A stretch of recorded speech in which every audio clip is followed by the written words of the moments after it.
Good morning students. कल हम देख रहे थे रक्त समूह और रक्त समूह की वंशानुगति के बारे में हमने कल देख लिया था। अब हम आगे देखते हैं RH कारक। अगला जो हमारा पॉइंट है वो है RH कारक।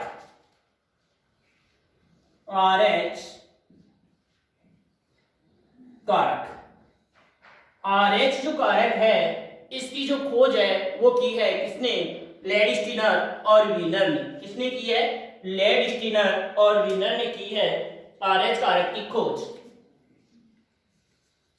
RH कारक की खोज लैंडस्टीनर व वीनर ने। RH कारक की खोज लैंडस्टीनर व वीनर ने किसमें की है? रीसस बंदर में। या किसमें की है? रीसस ने रीसस बंदर में की है। मतलब RH कारक की खोज है वो किसने की थी? लैंडस्टीनर और वीनर ने रीसस बंदर में की। किसने की? रीसस बंदर में की RH कारक की खोज। किसने की? लैंडस्टीनर और वीनर ने। तो जैसे मैं लिख रहा हूं उसके साथ साथ ही आप भी लिखते रहेंगे जिससे हमारा जो डबल समय है वो खराब नहीं होगा। RH कारक की खोज किसने की? लैंडस्टीनर और वीनर ने की। इसके बाद हम देखते हैं और ये भी देखें अगर आप कि ये कब की, तो यहाँ जो सन में लिख सकते हो इसकी 1940। कब की? सन 1940 में की। रक्त समूह की खोज किसने की थी? लैंडस्टीनर ने की थी। कब? सन 1900 में की थी। ये लिखवा दिया है। रक्त समूह की खोज की थी लैंडस्टीनर ने कब? सन 1900 में। और RH कारक की खोज किसने की है? लैंडस्टीनर और वीनर ने। कब की है? सन 1940 में की है। अब इसके बाद में हम अगला जो हमारा पॉइंट है वो देखते हैं कि यह जो है RH कारक है वो क्या है? एक एंटीजन है। यहां लिख रहे हैं RH क्या है? एक एंटीजन। क्या है? एक एंटीजन है। एंटीजन को क्या कहते हैं हम? प्रतिजन। क्या कहते हैं? प्रतिजन। यह RH कारक क्या है? एक एंटीजन है, प्रतिजन है, जो कहां पर पाया जाता है? RBC की सतह पर। RBC की सतह पर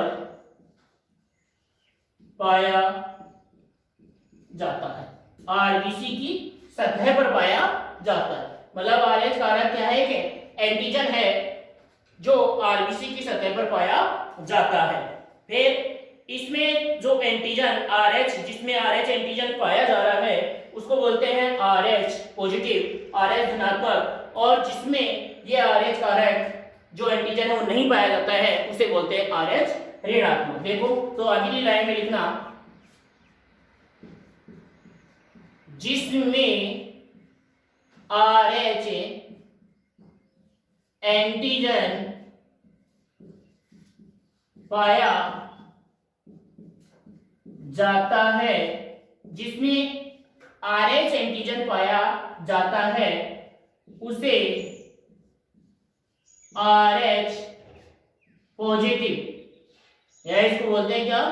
धनात्मक। RH धनात्मक। व जिसमें यह एंटीजन नहीं पाया जाता है। मतलब जिसमें ये एंटीजन नहीं पाया जाता है उसे क्या बोलते हैं? उसे क्या कहेंगे? RH ऋणात्मक। उसे क्या कहेंगे? RH negative. क्या कहेंगे इसको? ऋणात्मक। RH नेगेटिव या उसे ऋणात्मक कहते हैं। और उसे इसे क्या करें? RH पॉजिटिव या RH धनात्मक। तो कहने का मतलब ये क्या हुआ? RH कारक के आधार पर दो प्रकार के व्यक्ति हो गए, RH पॉजिटिव और RH नेगेटिव। दो प्रकार के व्यक्ति हुए। किसके आधार पर? RH कारक के आधार पर दो प्रकार के व्यक्ति हो गए, एक RH नेगेटिव और एक RH पॉजिटिव। अब हम इसके बाद में हम देखते हैं कि जो RH कारक है उसके से संबंधित ये प्रतिजन है, लेकिन इसके विपरीत पहले से कोई प्रतिरक्षी नहीं होता। तो यहां पर लिखेंगे हम आगे RH एंटीजन के विपरीत शरीर में पहले से कोई एंटीबॉडी नहीं होती है, कोई एंटीबॉडी नहीं होती है। एंटीबॉडी का मतलब प्रतिरक्षी, कि RH जो प्रतिजन है उसके विपरीत है, शरीर में पहले से कोई प्रतिरक्षी नहीं होती है, लेकिन यदि RH कारक शरीर में RH कारक शरीर में प्रवेश कर जाता है, प्रवेश कर जाता है, प्रवेश कर जाता है, तो इसके विपरीत कर जाता है, तो इसके विपरीत शरीर में प्रतिरक्षियों का निर्माण हो जाता है, निर्माण हो जाता है। ऐसी क्रिया को कहते हैं आइसो इम्यूनोलाइजेशन। क्या कहते हैं? आइसो इम्यूनोलाइजेशन। प्रतिरक्षियों का निर्माण हो जाता है, इस क्रिया को आइसो इम्यूनोलाइजेशन कहते हैं। इस प्रक्रिया को आइसो इम्यूनोलाइजेशन, आइसो इम्यूनोलाइजेशन, आइसो इम्यूनोलाइजेशन कहते हैं, क्योंकि इसमें प्रतिजन और प्रतिरक्षी समान प्रकार के होते हैं। इसे आइसो इम्यूनोलाइजेशन क्यों कहते हैं? क्योंकि इसमें प्रतिजन और प्रतिरक्षी कैसे होते हैं? समान प्रकार के होते हैं, इसलिए इसे आइसो इम्यूनोलाइजेशन कहते हैं। तो ये लाइन में लिख लेंगे, ये भी लिखो, क्योंकि इसमें प्रतिजन व प्रतिरक्षी दोनों एक ही जाति के होते हैं, क्योंकि इसमें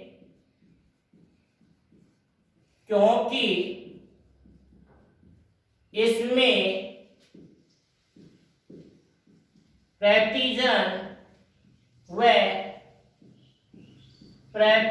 व प्रतिरक्षी दोनों एक ही जाति के होते हैं, इसलिए इसे क्या बोला गया है? आइसो इम्यूनोलाइजेशन कहा जाता है। इसमें प्रतिजन और प्रतिरक्षी दोनों क्या होते हैं? एक ही जाति के होते हैं। अब यहाँ पर हम देखें कि अगर जो RH कारक से जो RH पॉजिटिव और जो RH नेगेटिव है उसके बारे में हम देखें तो भारत में की जो कुल आबादी है उसकी 93% आबादी है वो RH पॉजिटिव है, और विश्व के बारे में हम देखें तो विश्व की 85% जो आबादी है वो RH पॉजिटिव है। विश्व की कितनी आबादी? 85% आबादी RH पॉजिटिव होती है, और भारत की 93% आबादी RH पॉजिटिव होती है। तो यहाँ पर हम देखें, यहाँ पर हम लिखेंगे 2 लाइन, या नोट करके भी लिख सकते हो। नोट है, भारत में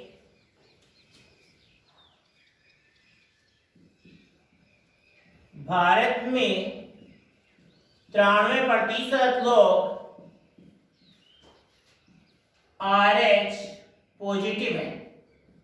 भारत में 93% लोग RH पॉजिटिव हैं तथा 7% लोग RH नेगेटिव हैं, RH नेगेटिव हैं, जबकि विश्व में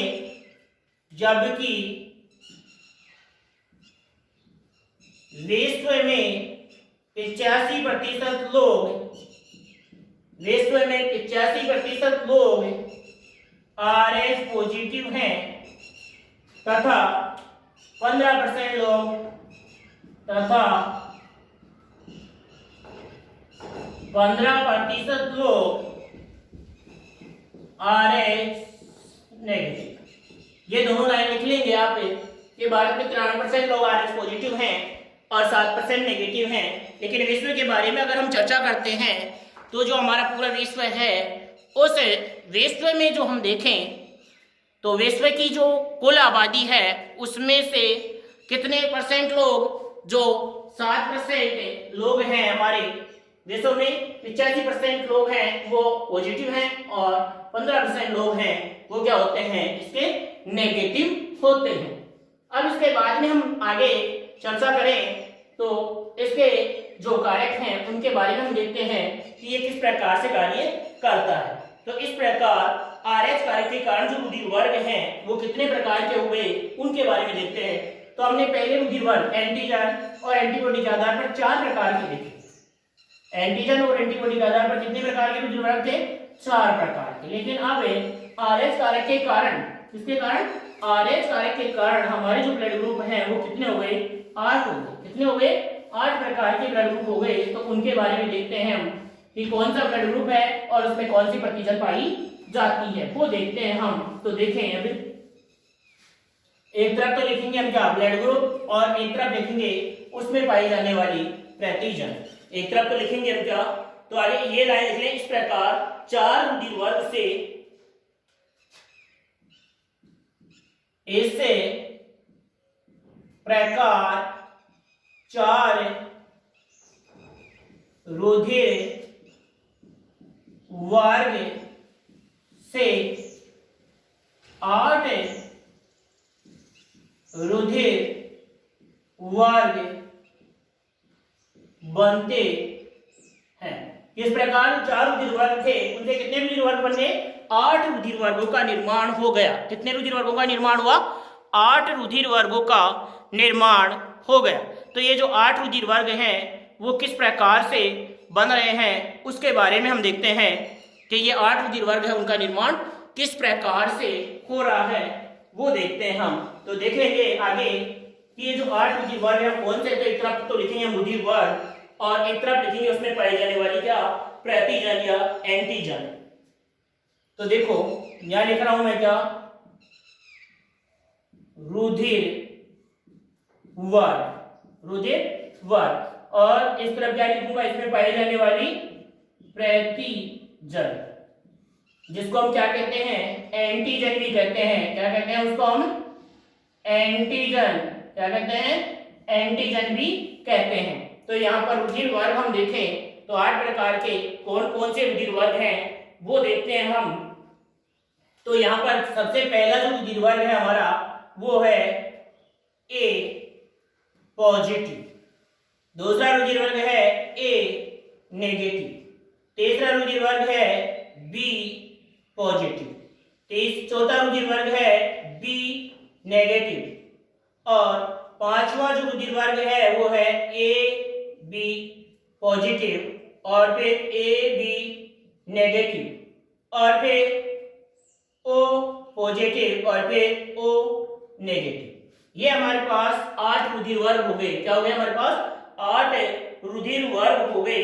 तो अब हम इसमें देखते हैं क्या, प्रतिजन। क्या देखते हैं, प्रतिजन। तो देखना A पॉजिटिव है तो उसमें प्रतिजन, A ब्लड ग्रुप है तो A प्रतिजन, एक तो क्या हुई A प्रतिजन, और एक कौन सी प्रतिजन है, RH। फिर A नेगेटिव में कौन सी प्रतिजन है, केवल A प्रतिजन। फिर B पॉजिटिव में कौन सी है, B प्रतिजन है, और A कौन सी है, RH प्रतिजन है। फिर B नेगेटिव में कौन सी है, केवल B प्रतिजन है। फिर AB पॉजिटिव है उसमें क्या है, A प्रतिजन है, B प्रतिजन है और RH प्रतिजन है। फिर AB नेगेटिव है उसमें क्या है, A प्रतिजन है और B प्रतिजन है। फिर हम O पॉजिटिव देखें तो उसमें केवल कौन सा है, RH प्रतिजन है, और O नेगेटिव है इसमें कोई प्रतिजन नहीं, इसमें कोई प्रतिजन नहीं। तो अब हम देखें अगर यहाँ पर तो कौन सा ब्लड ग्रुप यहाँ से जो सर्वदाता है या सर्वग्राही है उसके बारे में हम देखें तो AB जो पॉजिटिव है ये ब्लड ग्रुप जिसमें ये तीनों प्रतिजन है वो क्या होता है सर्वग्राही। सर्वग्राही। और ये O नेगेटिव है वो होता है क्या सर्वदाता। अगर हम यहाँ पर बात करें कि कौन सा ब्लड ग्रुप है वो सबसे ज्यादा पाया जाता है और कौन सा ब्लड ग्रुप है वो सबसे कम पाया जाता है तो बी पॉजिटिव है ये बी पॉजिटिव ये क्या होता है ये वो है विश्व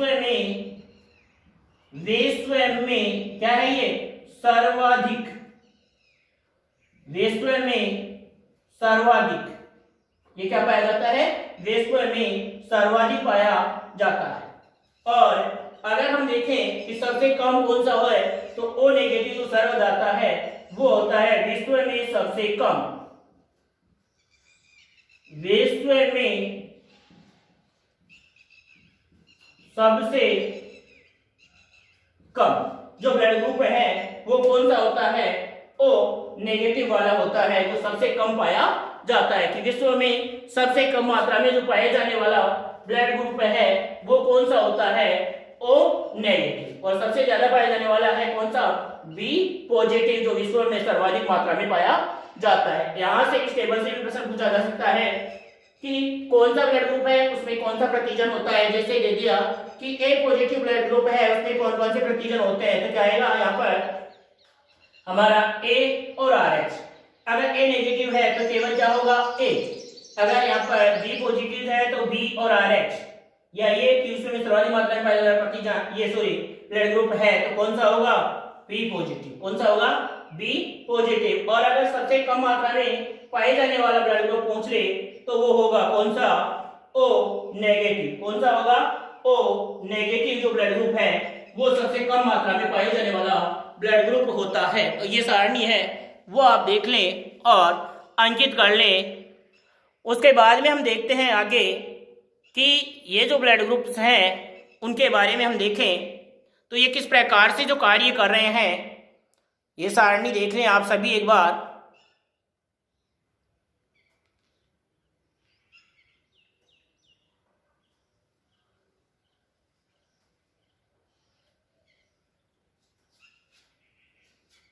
ये सारणी उतार लें आप सभी एक बार कि जो हमारे 4 प्रकार के जो रुधिर वर्ग थे उनसे 8 प्रकार के जो रुधिर वर्ग बनाए हमने किसके कारण RH कारक के कारण। किसके कारण है RH कारक के कारण। वरना हमने पहले कितने रुधिर वर्ग पढ़ लिए थे 4 प्रकार के रुधिर वर्ग पढ़ लिए थे ये कौन से A B AB और O।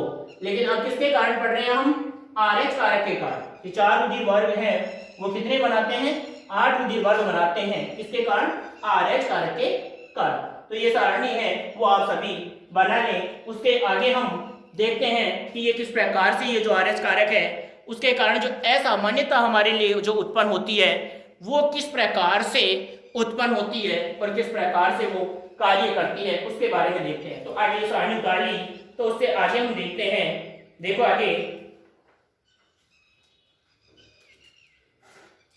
एंटीजन व एंटीबॉडी की मिलान जो है वो क्या कहलाती है रक्त समूहन कहलाती है। कि एंटीजन और एंटीबॉडी का मिलान है वो क्या कहलाता है रक्त समूहन।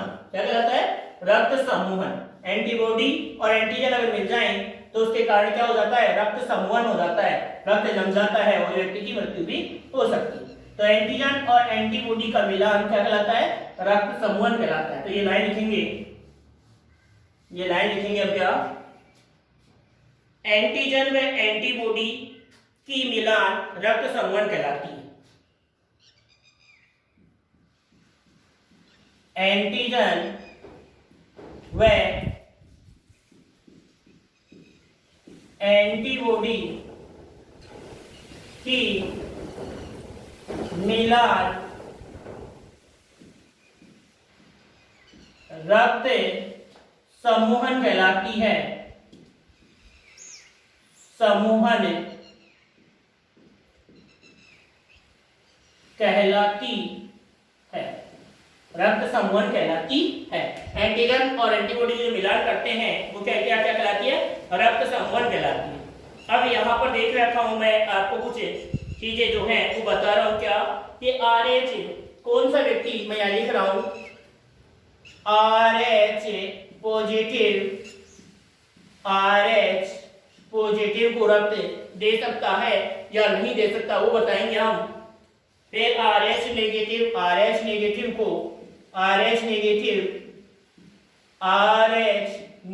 को फिर इसके बाद में हम देखते हैं RH नेगेटिव जो है वो RH पॉजिटिव को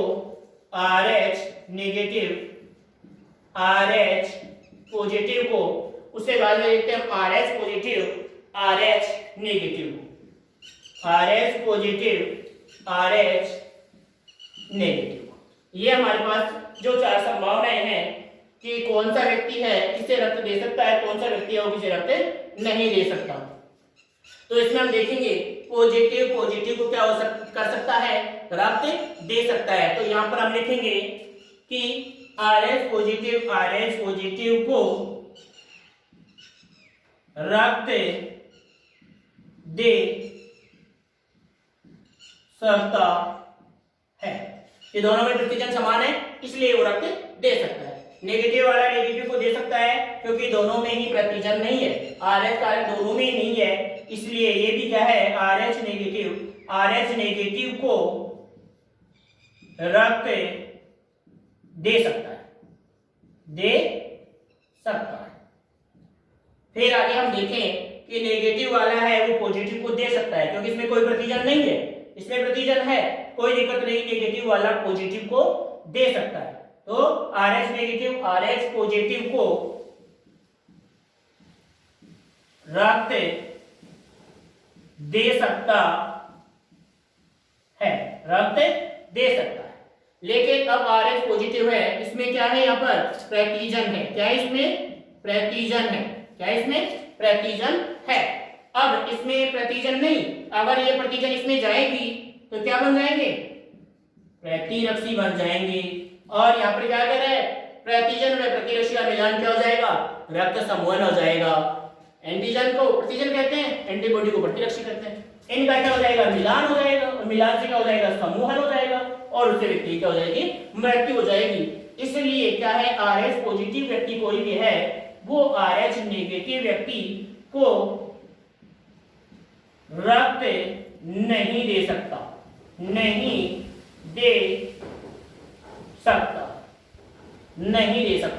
है कि नेगेटिव वाला जो व्यक्ति है वो पॉजिटिव वाला नेगेटिव को रक्त नहीं दे सकता है।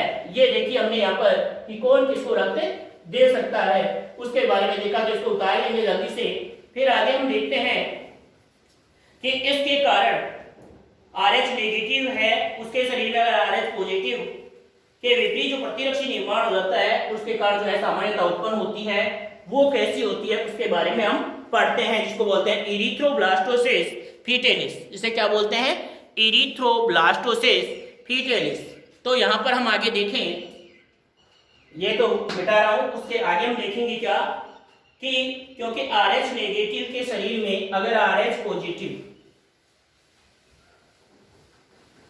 RH नेगेटिव व्यक्ति है कोई भी, उसके शरीर में अगर क्या हो जाए, RH पॉजिटिव व्यक्ति का रक्त दे दिया जाए तो उसके कारण उत्पन्न जो असामान्यता है उस असामान्यता का नाम है इरिथ्रोब्लास्टोसिस फीटेलिस।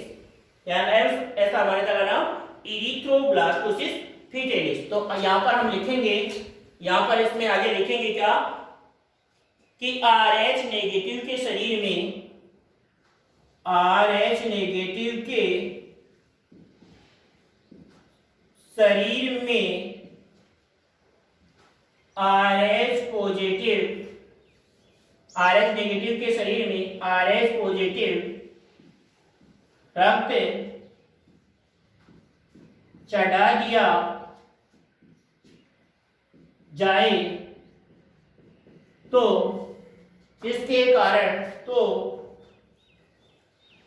इसके कारण उत्पन्न होने वाली असामान्यता को क्या बोलते हैं? Erythroblastosis fetalis. इरिथ्रोब्लास्टोसिस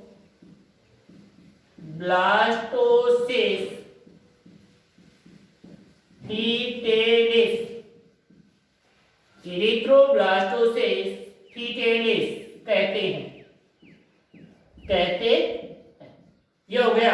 अब यहाँ पर हम ये देखेंगे कि ये इरिथ्रोब्लास्टोसिस फीटेलिस है वो क्या होता है, उसको समझेंगे हम कि ये इरिथ्रोब्लास्टोसिस फीटेलिस जो असामान्यता है वो क्या होती है, उसके बारे में हम अध्ययन करेंगे या उसके बारे में हम समझेंगे। तो ये इरिथ्रोब्लास्टोसिस क्या होता है उसके कारण देखो। इरिथ्रोब्लास्टोसिस शब्द का अर्थ समझना। इरिथ्रोसाइट्स होती है कौन सी? लाल दूध खड़िकाएं। ब्लास्टोसिस का मतलब होता है उनका फटना। इस रोग में क्या होती है? आरबीसी फट जाती है और उसके कारण व्यक्ति की क्या होती है? मृत्यु होती है।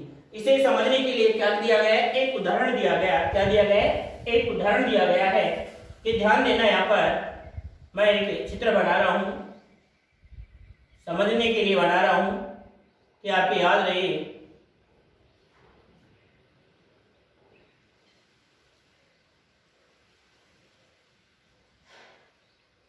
ये एक लड़का है और इधर देखें तो यहां पर ये एक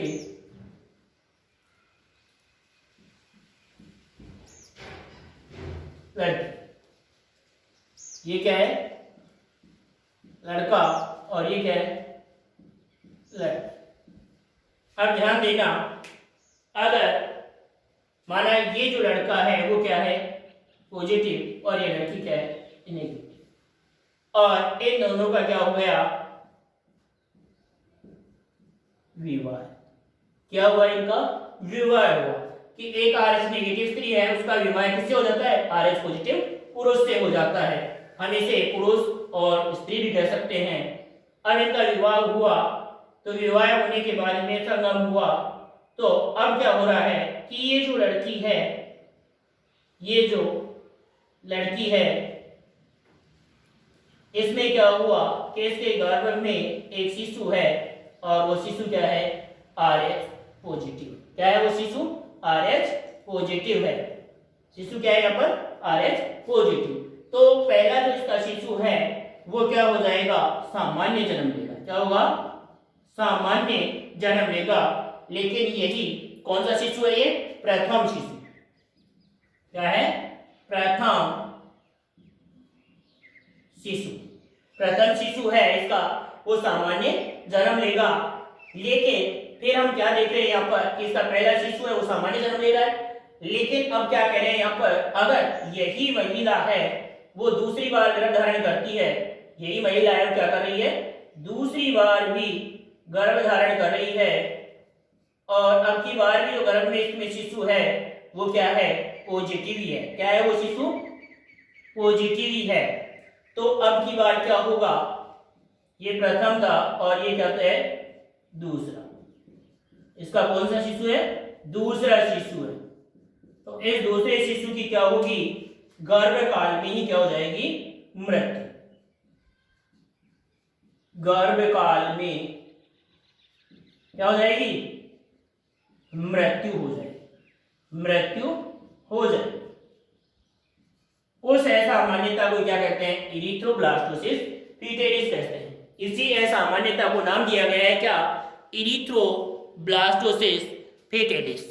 और जीव विज्ञान में इस प्रकार की जो शादी है उसको अमान्य माना जाता है। लेकिन ध्यान देना कि ऐसा नहीं है। आजकल वैसे आप देखते हो कि जमाने में लड़कियों की कमी हो रही है, इसलिए ये नहीं कि पहले हम ये टेस्ट कराएं RH पॉजिटिव है या नेगेटिव, उसके बाद में शादी करें। तो ऐसा नहीं है।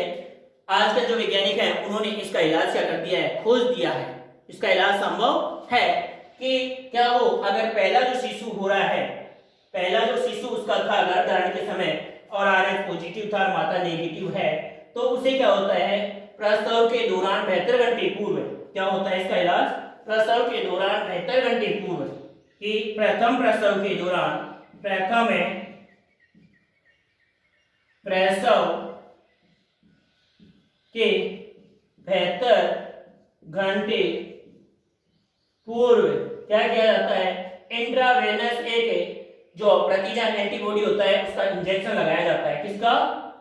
इंट्रावेनस, पूर्व इंट्रावेनस क्या लगाया जाता है, इंजेक्शन लगाया जाता है। इंट्रावेनस का एक इंजेक्शन लगाया जाता है जिसके कारण उसकी दूसरी जो संतान है वो भी क्या करती है, सामान्य रूप से जन्म ले लेती है। वो भी क्या होती है, सामान्य रूप से जन्म ले लेती है। इसलिए ये दिक्कत नहीं है कि नेगेटिव है या पॉजिटिव है, इसलिए वो संतान क्या हो जाती है, उसकी सामान्य जन्म ले लेती है। तो इसको ऐसे ही बना लें आप, उससे आप अच्छी तरह से समझ जाएंगे कि एक लड़का है एक लड़की है, ये पॉजिटिव है ये नेगेटिव है। उनकी शादी हुई और उनका पहला गर्भ धारण हुआ, गर्भ क्या है, पॉजिटिव है, तो पहली संतान सामान्य होगी।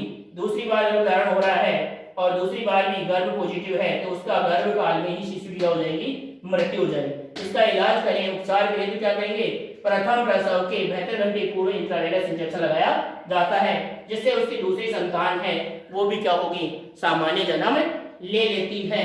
तो ये हमारा कौन सा, जो आरएच कारक के कारण उत्पन्न होने वाली जो असामान्यता थी वो देखिए हमने यहाँ पर आरएच कारक के कारण उत्पन्न होने वाली असामान्यता हमने यहाँ पर क्या कर ली है, देख ली है। उसके बाद में हम देखते हैं, इसके बाद में हम क्या करते हैं, आगे देखते हैं।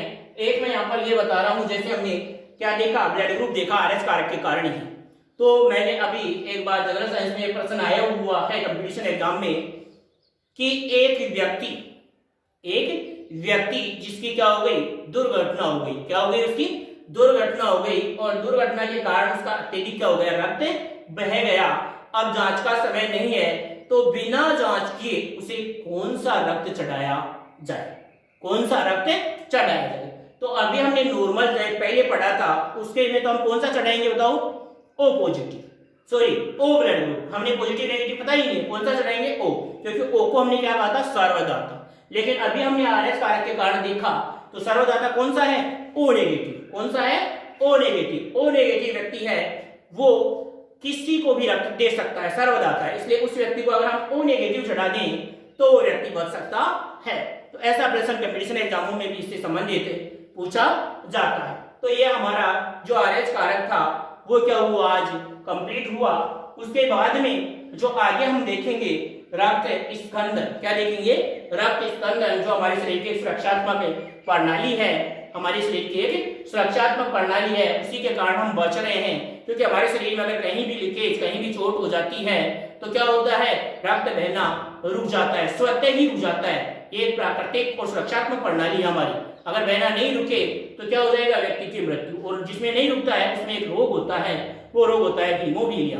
कौन सा रोग होता है, हीमोफीलिया रोग होता है, जो कि क्या है, वो भी एक आनुवांशिक रोग है। क्या है, वो एक आनुवांशिक रोग है और उसका भी जो रोग कारक है वो एक्स गुणसूत्र पर होता है। और ये भी जैसे हमने वर्णांता में देखा था है, आंखों में जो वर्णांध रोग होता है उसी की तरह इसकी भी वंशानुगति होती है।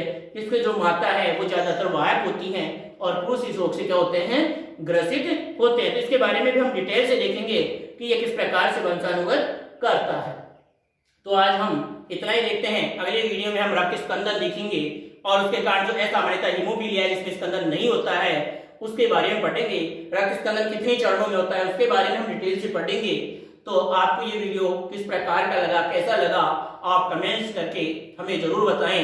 और हमारा जो है ये चैनल जो उसको आप ज्यादा से ज्यादा सब्सक्राइब करें और ज्यादा से ज्यादा दोस्तों में शेयर करें, जिससे इसकी जो हम मेहनत कर रहे हैं उसको ज्यादा से ज्यादा लोग देख सकें और ज्यादा से ज्यादा लोग इसका फायदा उठा सकें।